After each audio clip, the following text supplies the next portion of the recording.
Voilà, alors là on est dans le centre de Cuernavaca, qui est dans l'état de Morelos, donc au sud de Mexico. Et là on voit un très joli tulipier du Gabon, c'est pas Colombien, c'est un tulipier, à côté un immense ficus. Et là on va aller faire un petit tour au château d'Hernán Cortés. Hernán Cortés c'était le noble espagnol qui a dirigé les conquistadors qui sont arrivés ici vers 1521 et qui ont transformé le pays en Nouvelle-Espagne. On est donc dans l'état de Morelos et on va chez monsieur Hernán Cortés. Bon, dans le château, on voit encore une preuve de la volonté des Espagnols de convertir les populations indigènes au christianisme. Il y avait un temple aztèque ici et Cortés a fait simplement bâtir son château sur le temple. Ils ont détruit le temple et le château de Cortés est construit par-dessus. Comme ça, c'était tranquille, il n'y avait plus de temple. Et à la place, il y avait le patron des conquistadors qui s'était installé. Une méthode assez brutale, on va dire. Voilà, alors là, on va être sur la terrasse du château. Et il faut imaginer que Cortés passait peut-être ses journées libres sur la terrasse à faire des barbecues avec ses amis, au pied de son château. Donc voilà, c'est rigolo de penser à ça. Alors à l'époque, il devait avoir une très belle vue sur la vallée.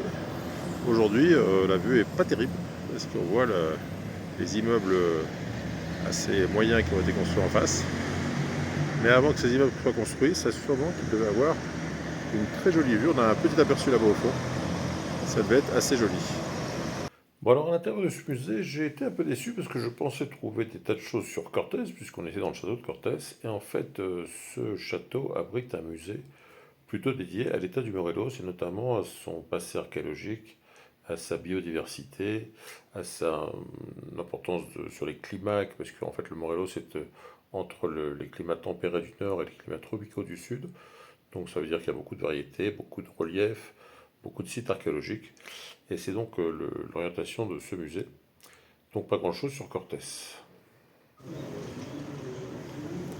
Alors ça c'est la ville aujourd'hui, enfin le centre de la ville aujourd'hui. Et puis ça c'est la ville en 1920. J'imagine vue à peu près du même endroit.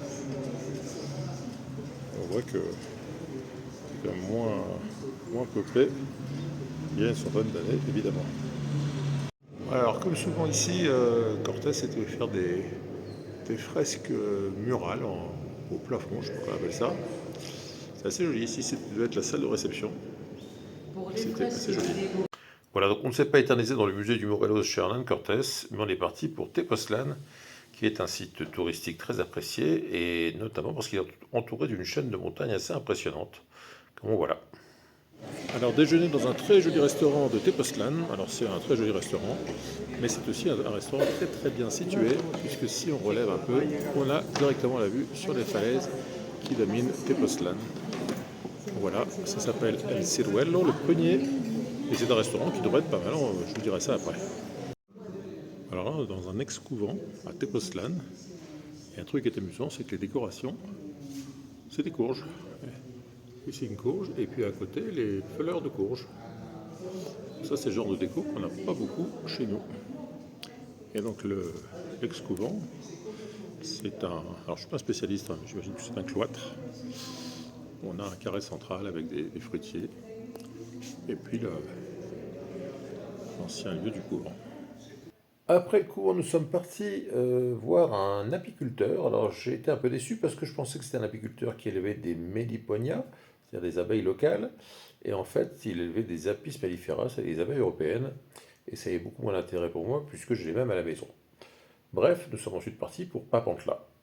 Alors petite pause essence. Et alors ici, on est dans une région qui s'appelle Nopaltepec. Alors Tepec en nahuatl, ça veut dire montagne. Donc c'est la montagne du Nopal. Et c'est vrai que ça fait quelques kilomètres que sur le bord de la route, il y a des nopals, c'est-à-dire des figuiers de Barbarie, mais sur des dizaines de kilomètres. Donc, c'est des cultures, donc toujours principalement pour les feuilles. Hein. Les fruits sont mangés aussi, mais les cultures ici, c'est principalement pour les raquettes de nopal.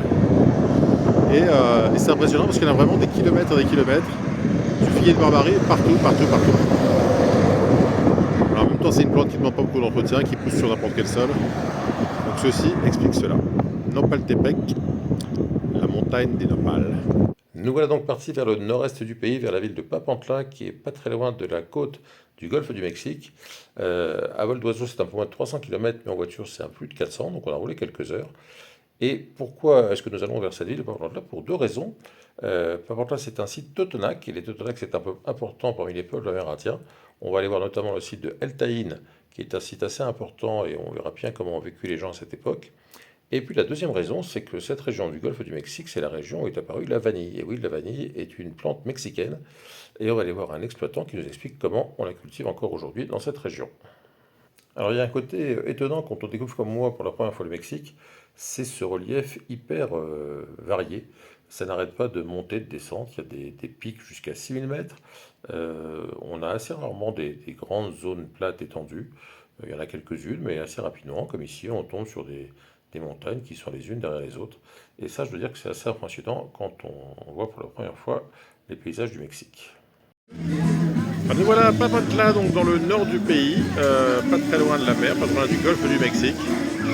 On est mercredi après-midi et il y a un monde fou sur la place de la ville. Il y a des gens qui se promènent, qui boivent un coup, qui mangent un petit truc.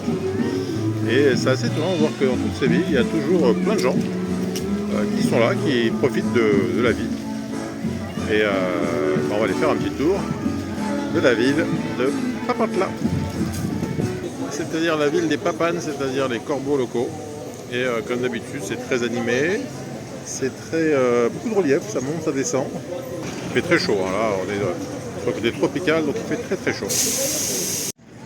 Alors Papantla, c'est un village, une petite ville qui est habitée par les Totonacs. Les Totonacs, c'était un groupe ethnique du nord du pays, donc nord-est. Et il se trouve que les Totonacs étaient en conflit avec les Aztèques, qui les agressaient assez régulièrement. Alors quand Hernán Cortés a débarqué dans la région et leur a demandé de l'aide pour se débarrasser des Aztèques, les Totonacs ne se sont pas fait prier. Alors Papantla, c'est connu pour trois choses. La vanille, on va peut-être aller faire un petit tour chez un producteur de vanille demain. Les hommes volants, donc là ce sont des gens qui s'accrochent en haut des pylônes comme ça et qui tournent. J'espère qu'on aura le temps de voir ça avant de partir. Et puis le site de El Tajín, qui est un site archéologique d'intérêt paraît-il. Voilà ce qu'on va faire à Papantla. Alors, j'espère que vous m'entendez, mais souvent dans les villes, il y a des gens qui traînent à mettre de la musique, comme ça au coin d'une rue, et ça joue fort.